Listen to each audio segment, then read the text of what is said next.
we know. What do we know? We know that God took the Jews out of Egypt and brought them to Mount Sinai and gave us the Torah that we now have.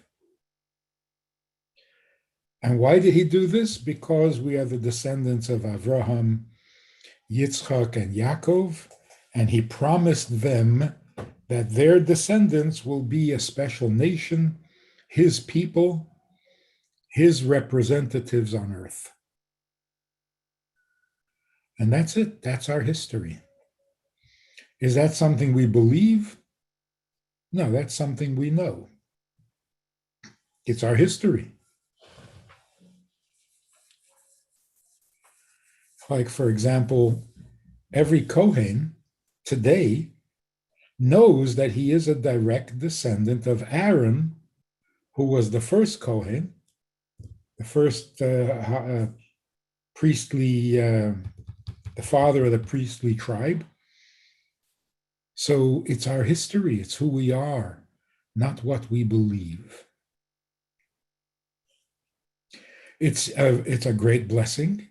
It's an unusual thing in the world for people to still have access to their ancient ancestors, to be connected, to be informed, to be in touch, to have an unbroken chain of tradition, of who our grandparents were, what were their names, when did they get married, where did they live, who were their children, who were the good children, who were the bad children. We know it all. It's our history, it's our lifeline. That we should consider our knowledge, not our faith, not our belief. And that's important, because to treat your history like a belief is to undermine your own identity. You believe you're Jewish. You believe that you are the next generation of this long chain that began at Mount Sinai or began with Avraham and Sarah. You believe it means you're not sure who you are. And that's never good. You got to be sure about who we are. And that's why it's so important to talk to your children about your grandparents, their great-grandparents, their ancestry. They need to know who they are. And to know who you are, you got to know where you come from. What is your history? So, for example, if a rabbi were to say, according to our tradition, God created the world in 6 days. According to our tradition, what is that supposed to mean? What is this qualification here? You're saying it's according to our tradition. Not everybody agrees with it, not everybody believes it, but it's our tradition. That's apologetic. That's insecure. God did create the world in 6 days, not only according to our tradition. So don't modify it, don't minimize it. State it as a fact.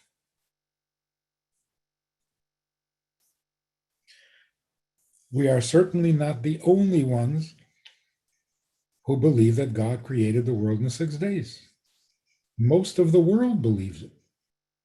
The Christians, the Muslims. How you understand it, that's a different story. But what's even worse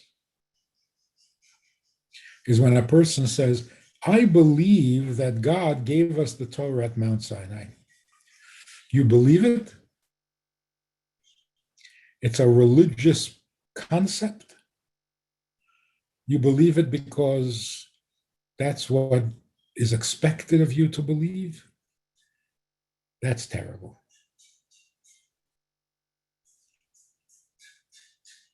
then you've turned your history and your identity into a belief. So, what exactly does belief mean? Belief means being certain about something that you have no knowledge of. You can't explain it, you don't understand it, but you know it's true. That's called belief. But things you know and things you understand, belief doesn't apply.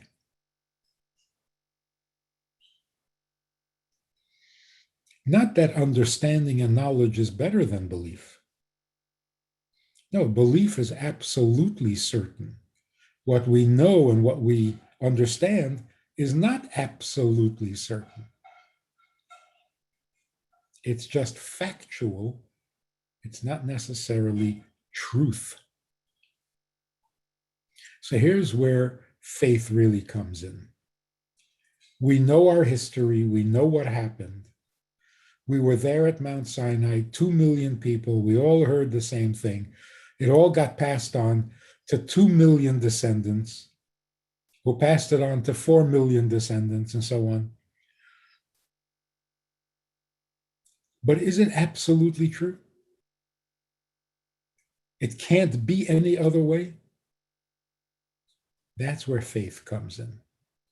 Faith tells you, I believe with perfect faith that what I am told and what I know and what I understand is not just a fact, it is absolutely true. What's the difference between a fact and true? A fact is something that happened. It's the way it happens to be. It just so happens that I was born to the Jewish people. Does it have to be that way? Could it not have been some other way? I could not be born to a non-Jewish family? Or is it simply a fact that I was born into a Jewish family, which makes me a Jew? No. Fact is the reality as it happens to be. Truth is the reality as it must be. Can't be any other way. God created the world. Is that a fact or is that true? Well, if we study and we consider all the evidence, we can come to the conclusion that God did, in fact, create the world. Does that make it true? It makes it real. But real comes in two forms. It's really the way things turned out, or it's really the way things have to turn out. Truth is what has to be.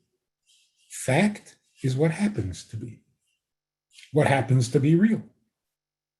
Now, if you can combine the two, that would be fantastic. What I know and understand, my fact is also true. It can't be any other way. This is where we get to the uniquely Jewish idea.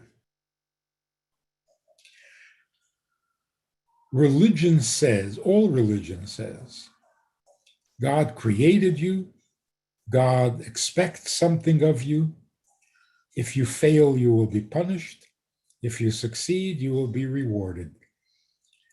Putting aside all the deep philosophy that every religion has, if you boil it down to the bottom line, what conclusion do you come to from your theology, your philosophy, your religious text?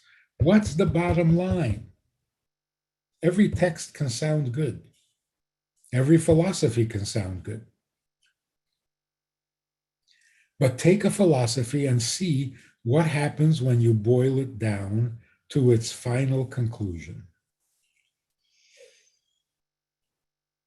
If the final conclusion is we have to kill all the infidels, there's something not right about the philosophy.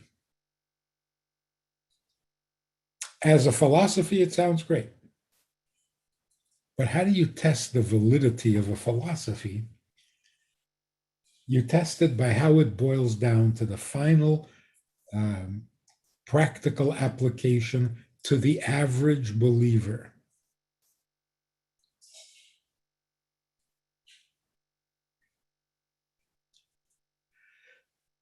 If the conclusion is everyone must convert to my religion, there's something wrong with the philosophy.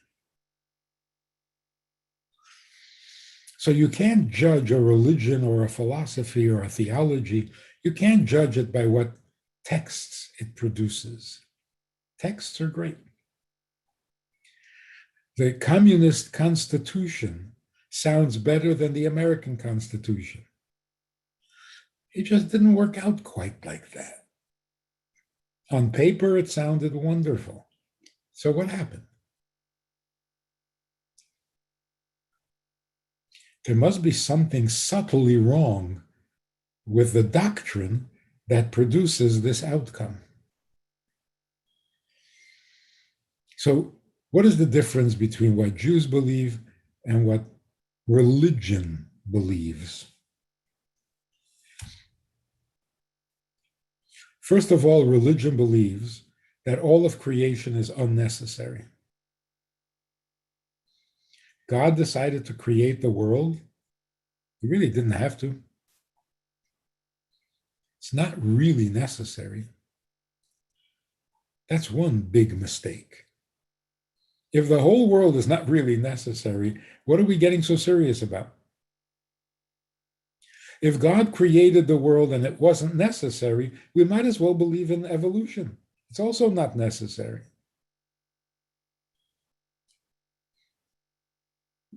We can't believe that. Secondly, we can't believe that God created the world in order to do us a favor. For a number of reasons. First of all, I'm not sure it's a favor. Is being born a favor? A gift? Sometimes there's some part of it that, yeah, it's pretty great. But ultimately, with the amount of suffering that exists in this world, for the average person, the vast majority of people, it is not a gift. It's a demand, it's a challenge, it's an uphill struggle, sometimes a very painful struggle. It's not a gift. Another thing we can't believe. We can't believe that God judges us in this harsh,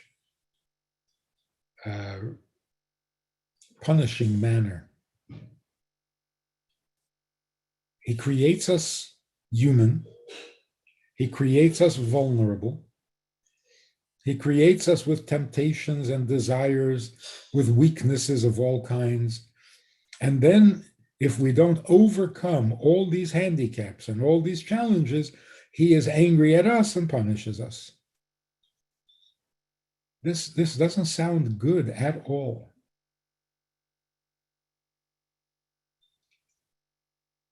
Eternal damnation. That can't possibly be true.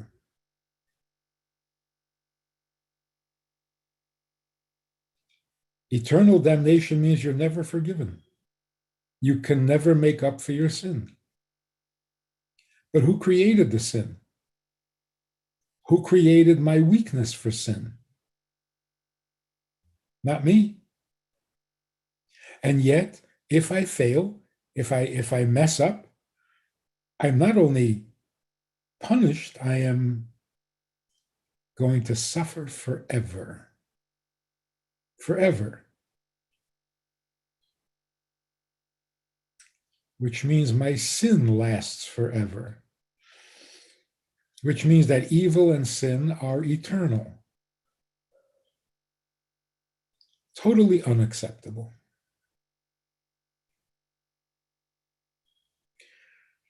Okay, what do we believe? Number one, we believe that God's desire to create the world comes from the deepest part of Him, not because He wants to do us a favor, because we don't yet exist. So there is something within God Himself, something as eternal as He is, that motivated the creation.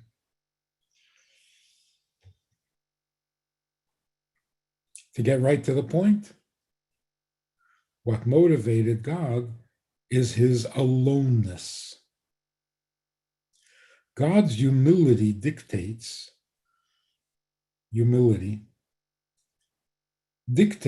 that being Himself, eternal, infinite, all-knowing, all-powerful, is not enough.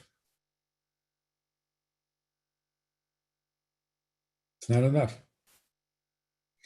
Yes, He's perfect, He's infinite, He's eternal. And so what? And so what? God finds His own perfection empty, meaningless. That's godly. That is divine. If a human being found himself perfect and all-powerful and all-knowing, he would be very content with himself. So, one of the quotes in the Torah that give us a clue as to why God created the world. After creating Adam, God said, "It is not good for man to be alone. I will create him a helpmate." What does it mean it's not good to be alone? It's rather appealing. Wouldn't the average human being rather be alone? I mean, if they were perfectly capable and self-sufficient.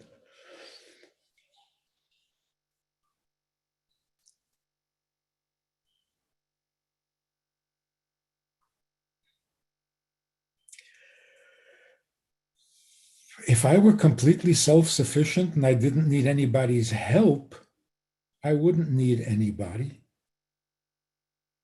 That true? If I don't need your help, then I don't need you.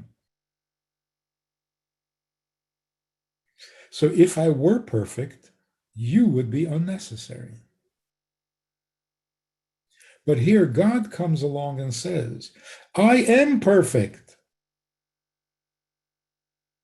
and I need you. I need something from you? No, I'm perfect. But I need you. Why? Because without you, there's just me. And what's wrong with that? Nothing tangible. No thing is missing.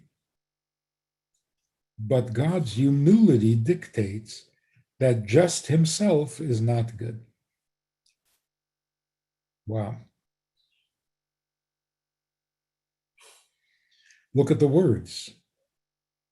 It is not good to be alone. It doesn't say it's hard to be alone. It doesn't say it's not efficient to be alone. It's not good. There's no goodness in being alone. There may be perfection. You can be perfect and alone. But what's good about that? Where's the goodness? So God says, it is not good to be alone. Why is it not good? No human reason, no practical reason. It's just a godly instinct. So without us is not good. With us is good. That changes our whole attitude towards creation, towards the world, towards ourselves. We are certainly not accidents of creation. We are what God was missing. And not something we do, just our presence. All of a sudden, we are so significant.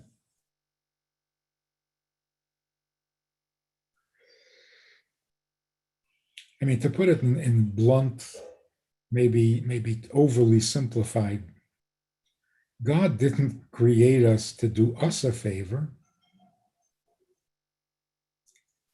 He was doing himself a favor, an eternal favor.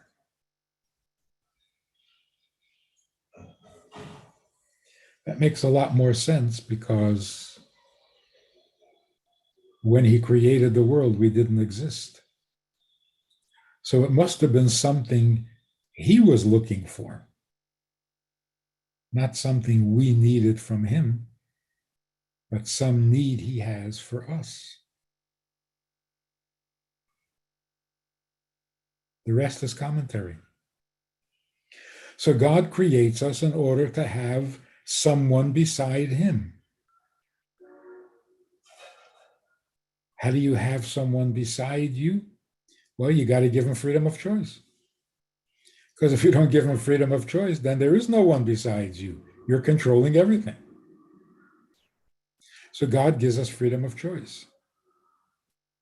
And then he tells us how we can use our freedom of choice to be on the same page as him so that we are with him, not against him.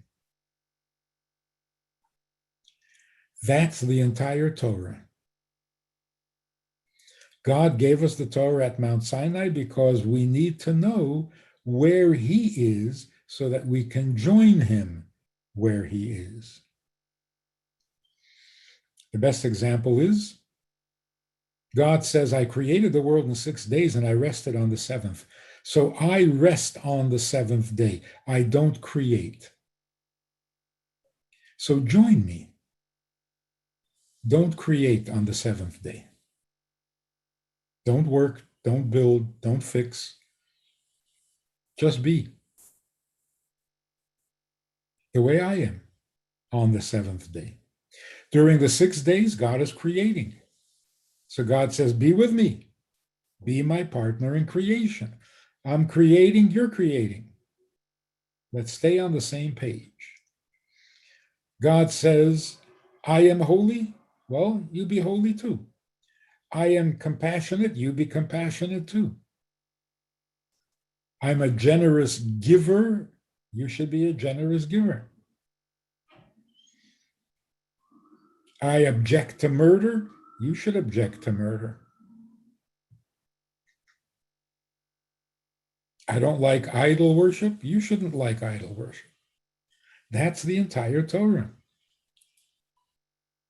So does God need us to perform certain? God needs us to be his. To be his, you got to stay on the same page. That's called imitating God. Like a child. When the father and the mother are sitting at their Shabbos table, the children sit with them.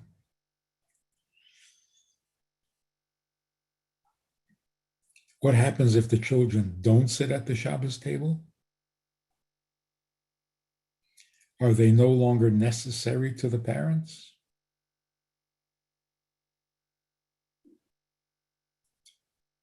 Do the parents not need them anymore? If a Jew is not practicing, does God not need them anymore? Or does he need them a little more because he's not at the table? He's missing. His absence is disturbing because he is missing. Not because the religion isn't being practiced.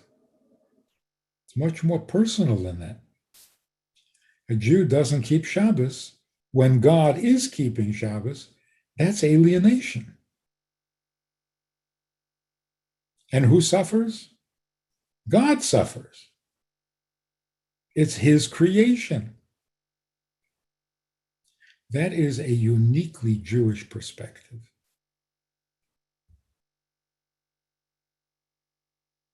In a sense,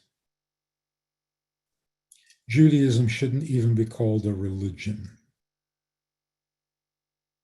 It's not a religion in the practical sense that religion is a method by which, and all religions, a method by which you attain spiritual benefits. Enlightenment, if you're a Buddhist, paradise, if you're a Christian, virgins, if you're a Muslim.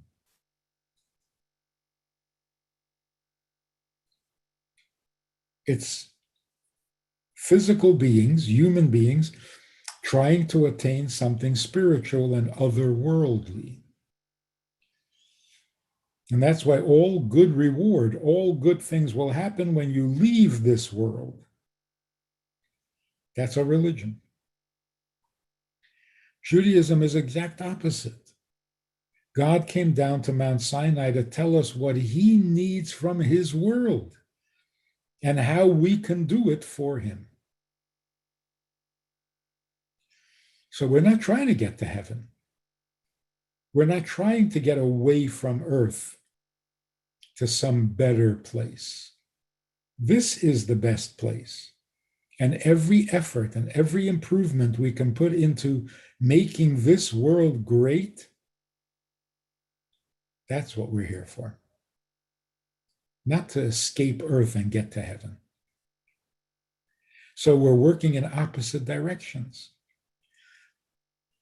Judaism works to bring God down to earth.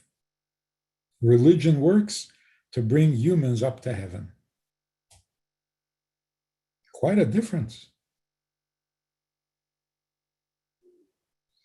Now, practically speaking, human beings trying to get to heaven are definitely, inevitably, without question, going to suffer.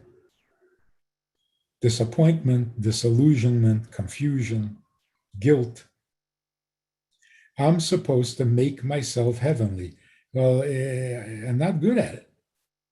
I try. It's hard. And if I don't succeed, I got no one to blame. It's my failure. I'm doomed. It's a terrible burden to live with. Particularly, we're trying to get to heaven. We don't even know what heaven is. How do I know if I'm getting there? I'll never know. I'll never know for sure. So if my entire purpose is to get to heaven, I'm frustrated before I even begin.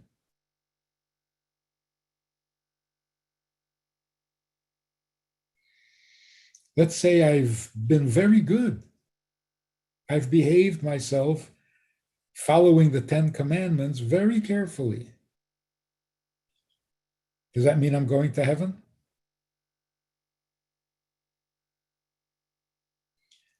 What if I made some mistakes? So now I don't go to heaven? How do we know? So if I'm determined to get to heaven, I will never enjoy life because there's too much anxiety, too much uncertainty.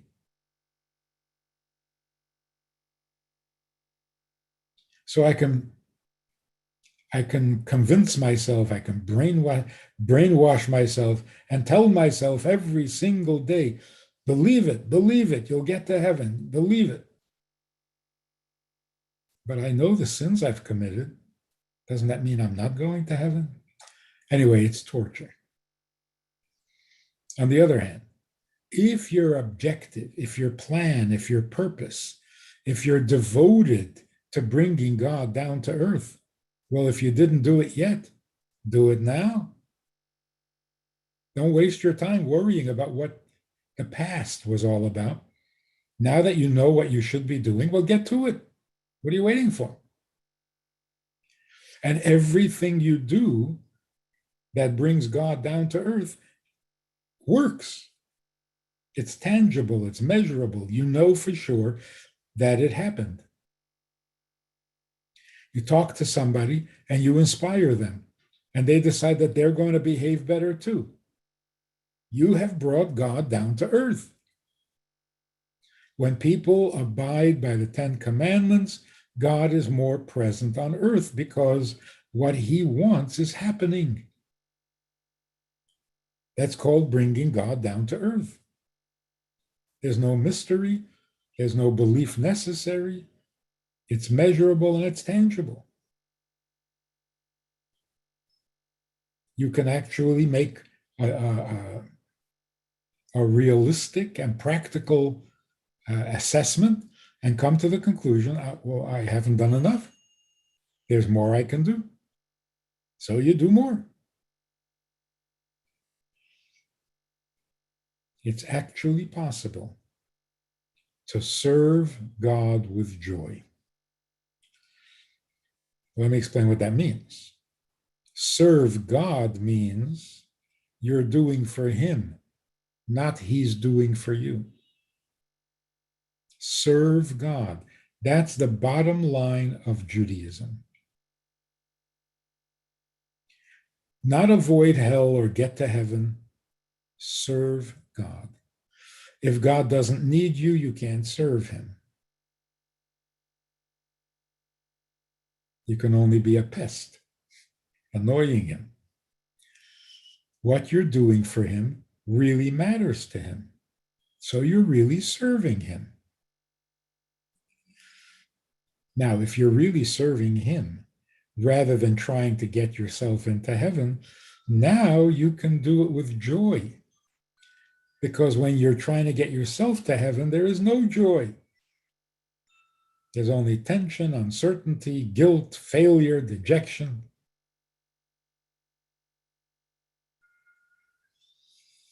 So, the difference between Judaism and religion.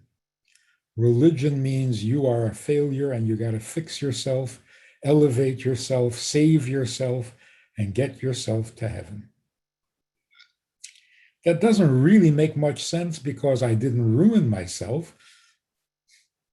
So why is it my problem that I have to get myself to heaven? God sends my soul away from heaven, exposes me to all sorts of bad influences and temptations. And then if I don't heroically rise above all that, then he's angry at me. Something doesn't add up here. Judaism says that creation was absolutely necessary. God is not frivolous. If he creates the world, he needs the world. If he wants to, then he must, because his will is not frivolous. What he wants must be, just as he must be. Can't not be. So his plan also can't not be. So we are here to partner with him in his plan, in fulfilling his desire. That's a very different world. It's a very different self-assessment. I'm not here for me. I'm here for him. So when he asks me to do for him, it makes perfect sense. Of course I should do for him, because otherwise I don't need to be here.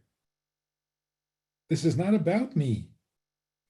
I would be perfectly content never being created and never being born. Nothing wrong with that. For me. So I am here, I am been created, I have been born. Why? Because I am needed. There's nothing depressing about that thought. And so I can serve him with joy. So every mitzvah we do, every Jewish custom, every kindness, every goodness makes the world what God wants it to be. We are serving him. The privilege, the gift of being able to serve him, that's inspiring, that's uplifting, that's animating, motivating. It's joyful. So if you're not serving God with joy, you're missing everything. You're missing the whole point. You're missing why you're here, what you're here for, what it's all about. No wonder it doesn't work. And it's not working. For a while, we thought we had it all figured out. We had the good life. We're not cavemen anymore. We're not barbarians anymore. We're not just fighting endless, infinite wars anymore. We've made it. We're a decent people, a good people, a wealthy people, capable people, successful people. Life is great. Why is everybody on anti-anxiety pills? Anti-depression? What's going on? When God is very good to us and gives us everything we think we need and want, we should be very happy, shouldn't we? But we're not. We've never been so miserable for no reason. I mean, in the dark ages, people were miserable for a very good reason, because life was impossible. But today, we have no reason to be miserable.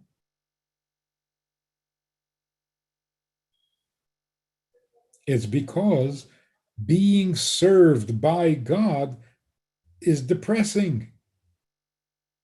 That's not what we're here for. That's not true to the nature of the universe, the nature of creation. It's all wrong. It's all backwards. We are not the needy ones. The Creator needs, and we are here to serve him. When we do that, we feel right. We feel like we belong in this world. We're on the right track. Everything falls into place. And it's thrilling. It's pleasurable. So you do it happily. That's all that's missing. We just need to turn our perception, our perspective upside down. God is not here for me. I am here for him. Look at how different the outcome will be.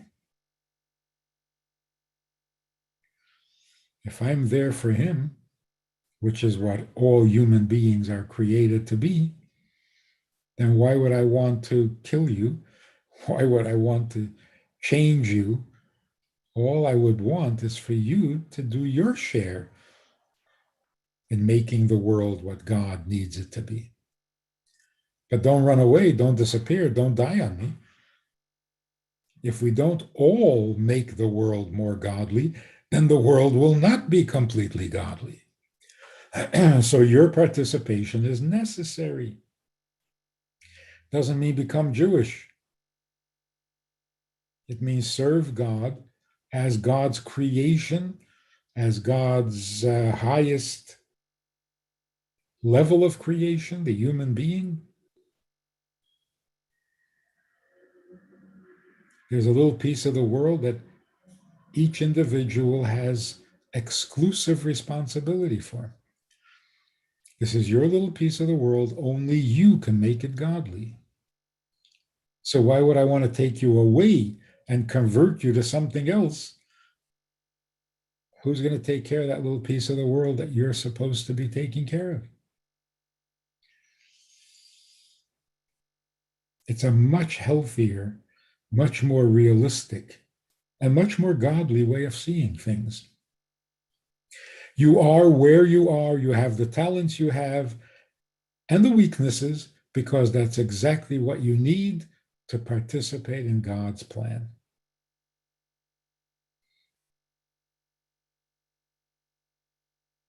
Like when you hire a bunch of people to get a job done, you give each of them a different tool, a different office, a different desk, a different computer, depending on the job. So not everyone should have the same desk, not everyone should have the same computer, not everyone should have the same office, not everyone should have the same supplies, because then you're just duplicating. So God gives each of us our own identity, our own place in life, our own gifts and weaknesses, talents and handicaps, and it's perfect. Every one of us is perfectly equipped to do the thing that God needs from us. And that is to bring him down to earth so that he is with us and has us beside him. Makes us much more tolerant people, makes us much more accepting of our own limitations, of other people's failures. If somebody fails, how do you respond? By condemning, by killing, by excluding? No. If you're failing, then we're all failing. So what can I do to help you succeed? You're part of God's world and you're not making it godly? Well, then the world is messed up for God. So the only thing I can do is to help you, to encourage you, and to make sure that you get your part of the job done, that you add your piece of the puzzle, which only you can do. So no human being is dispensable. Nobody's service is unwelcome. Do what you can to make the world more godly. How do you know how to make the world godly? God tells us. He doesn't keep it a secret. He came down to Mount Sinai and he said, these are the universal laws that everyone must keep. These are the laws that Jews must keep. These are the laws that Jewish men must keep. These are the laws that Jewish women must keep. Everyone at your position, everyone doing their job, and together, only together, can the job get done.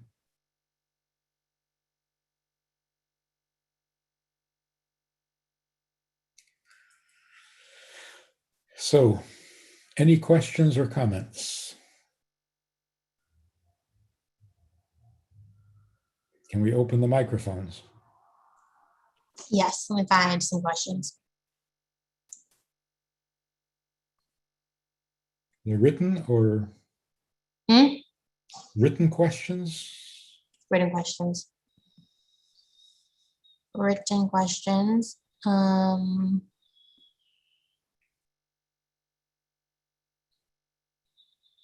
not sure if you answered this already, but is it possible for a non-Jew to do anything to bring God closer?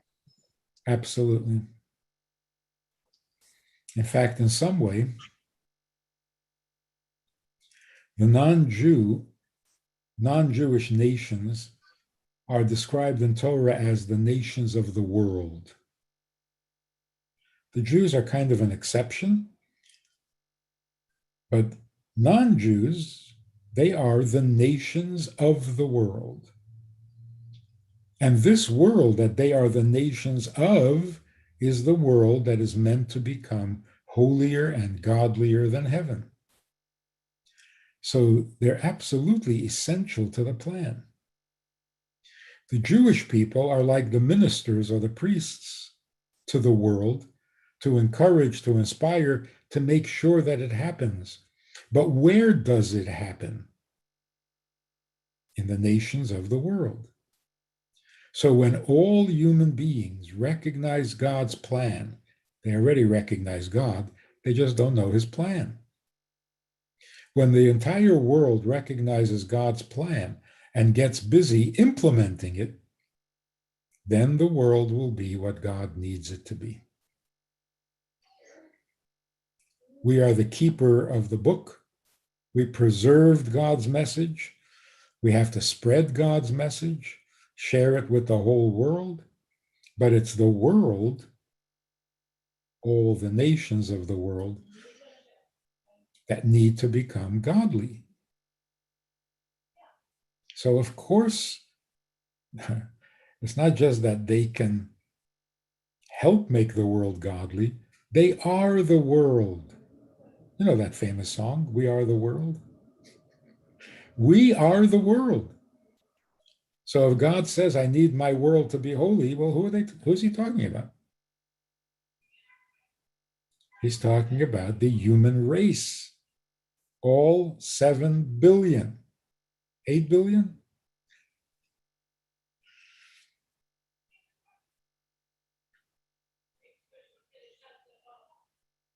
If you want to know exactly how you're supposed to do that, ask a rabbi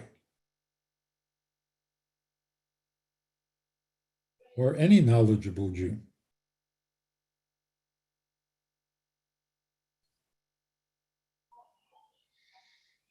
What is that other question now?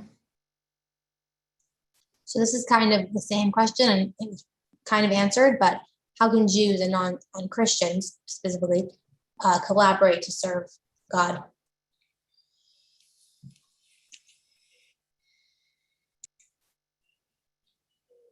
To some degree, we already are. Christianity spread the knowledge of God throughout the world where Jews could never reach. And with it, they brought the information of a Bible that God communicates with human beings.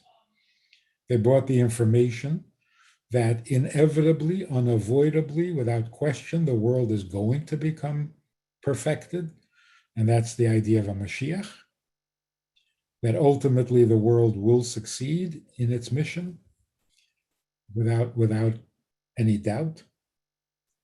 The world now knows about the 10 Commandments,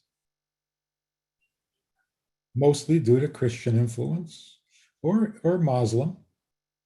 So the two religions that came out of Judaism really in a kind of an indirect way served God's purpose despite its failings, its mistakes, its fallibilities.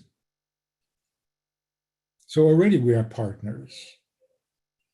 But if we want to really get it right and focus and zero in on exactly what we should be doing, we should all devote ourselves to bringing God down to earth instead of trying to get ourselves to heaven. That way, the competition is over.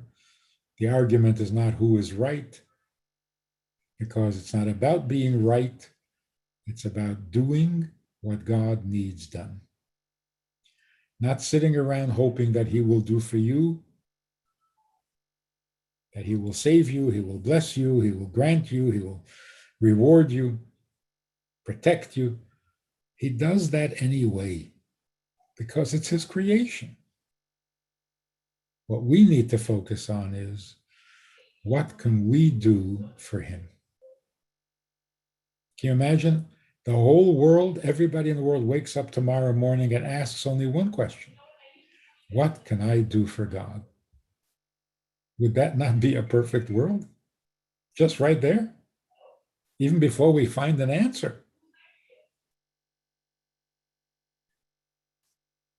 So the Jewish people are the light to the nations because we have the information. We're supposed to provide that information. And if the world is listening and wants to hear, we have preserved it very carefully and we can share it with the world. And we're absolutely thrilled to share it with the world, despite the fact that the world has not been very nice to us until yesterday.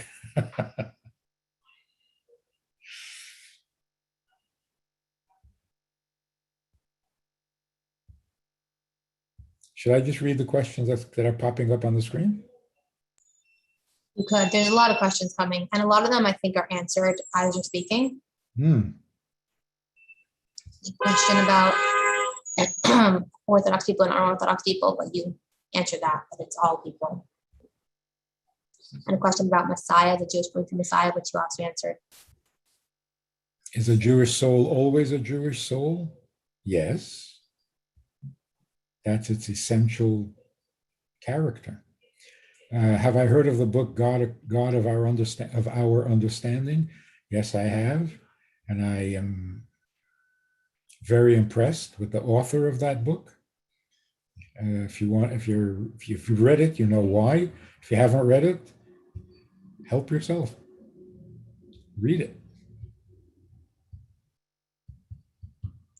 There was a question: how does somebody know what their piece in the world to fix is, to bring godliness to is? Great question, because that means we're getting down to business. Okay, I'm ready to do my part. What is it? If you look around, you'll notice that you have a certain sphere of influence. There are people who depend on you. There are people who look to you for advice, guidance, role model, whatever. And then there are people in your sphere of influence that are just friends, co-workers, family members, but they have some influence on you and you have some influence on them. There's your piece of the world. What can you do to inspire those around you, to be a good role model for them, to teach them something, encourage them, build them up so that they can do more rather than less? There's your piece of the world. Then also your profession, your talent, your skills. It takes you places that you wouldn't otherwise go. And the objective is that not only should people become good and godly, but everything in the world should serve a godly purpose. So you have a musical talent. How will that bring God into the world? You have the ability to build. You're an engineer. You're a construction worker. What are you building? How does that make the world more godly? Introduce godliness into your profession, not only the people you work with, the profession itself. In what way does agriculture, if you're into agriculture, in what way is that godly? Well, it feeds hungry people. Okay, so make sure that that's what you're doing. Be aware of the service that you're offering to God's world by what you're doing. Even entertainment. If you're a comedian, how are you helping God's world? Bear that in mind and make sure that you stay on target. Make sure that your humor is making the world a better place, not degrading it with vulgar whatever. So elevate everything that your life now consists of. You don't have to go looking afar. The life God put you in, the talents God gave you, the people that you are interacting with, that's your piece of the world. Make it better.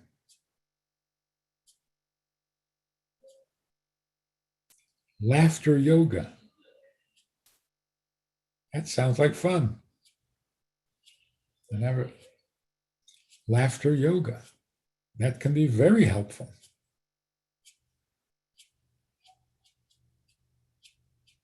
Laughter therapy.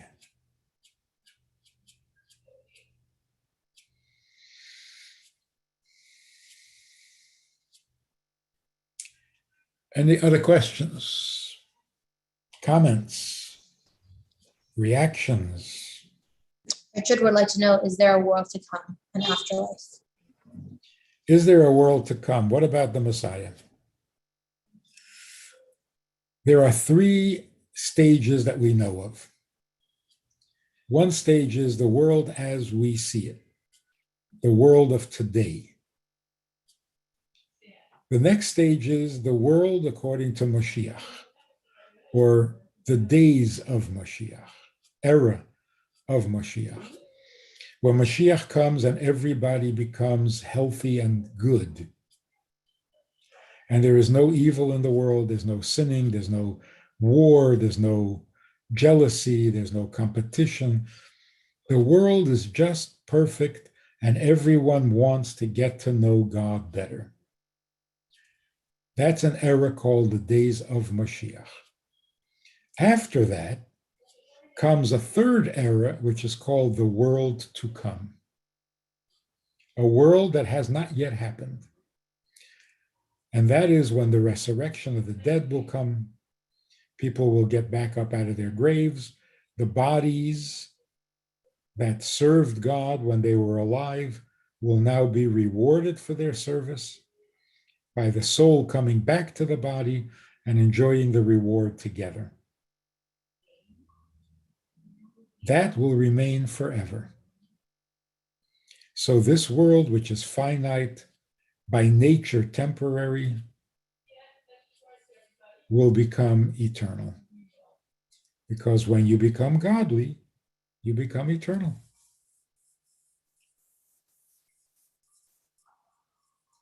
Now, we're not just sitting and waiting for Mashiach to come.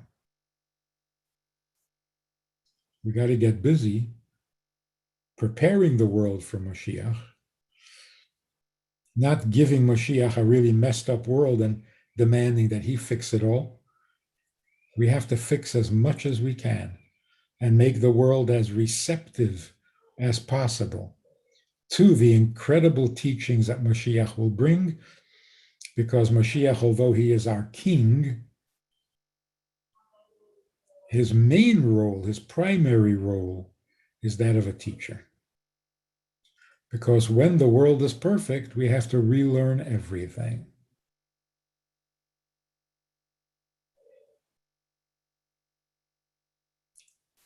How can we help bring Mashiach? Encourage each other. That is so important. Of course, there's a lot you can do for yourself, improve yourself, work on yourself. But what's even more effective is encourage another person to do a little better, to be a little more honest, to be a little more excited about being in God's world.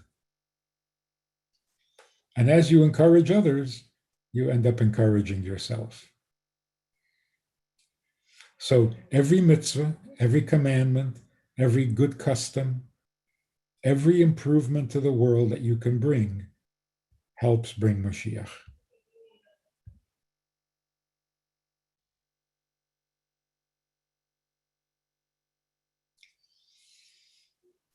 Sounds like Mashiach is the same as God? No, Mashiach has to be a human being. If God's plan works, and of course it must, if God's plan works, it means that human beings can be godly. If you have to stop being human in order to be godly, then God's plan has failed. Human beings are failures. They must be transformed into angels, and only then will they be good. But then they're not earthy anymore, and the earth is not any better than it was before. So Mashiach can't be God. He has to be a human being having achieved all that God expects of a human being, which makes them even greater than angels. So angels are not God. Mashiach is certainly not God, because Mashiach is human, but a very good human.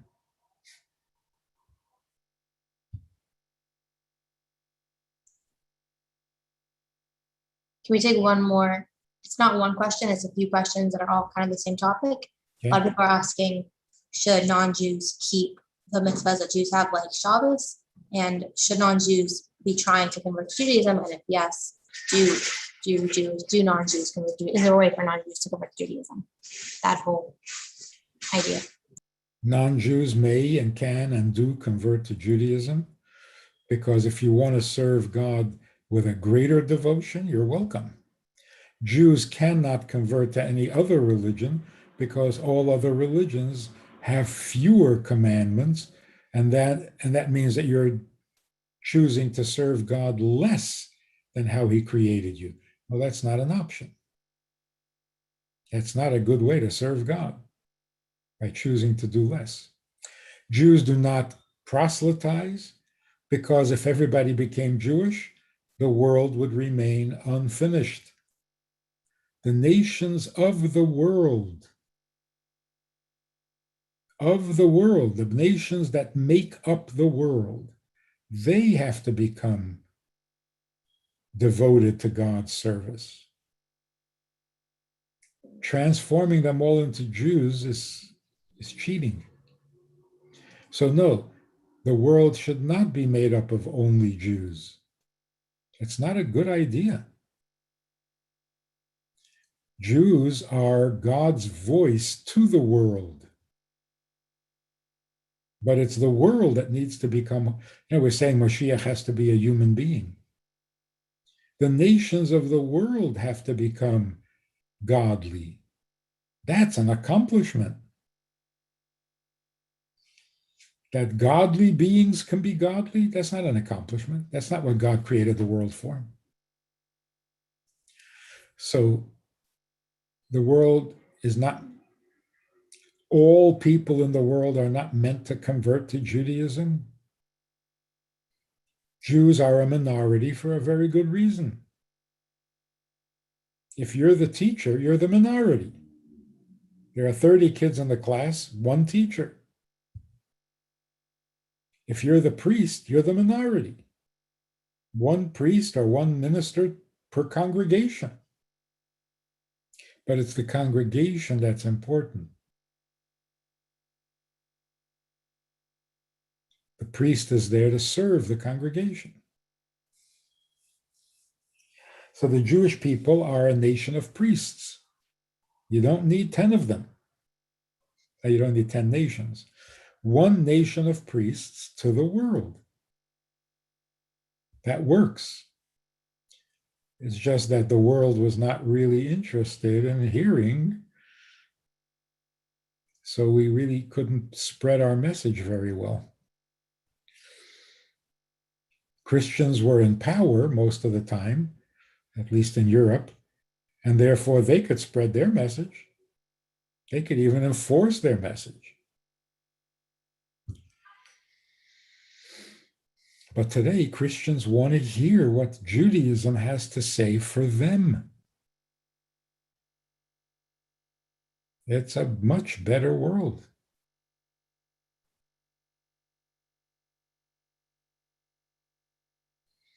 What happens if Jews shirk their priestly responsibilities? Well, then the issues will continue until they do. There's no getting away from it. So why wait until later when you can do it now? The sooner the better.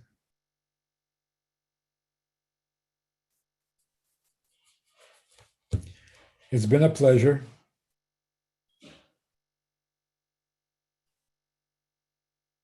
Somebody would love to be the most high priest. Watch what you pray for. It can be a very lonely position.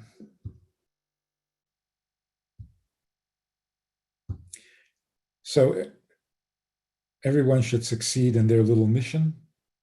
No heroics necessary, thank you. All the heroes are part of our history. They did all the heavy lifting. We just need to put the finishing touches on making the world a godly place. Look around and see what you can do. Thank you. Thank you, Rabbi Friedman. Thank you, everyone, for joining us. Hope everyone has a fantastic day. Thank you, Gitti.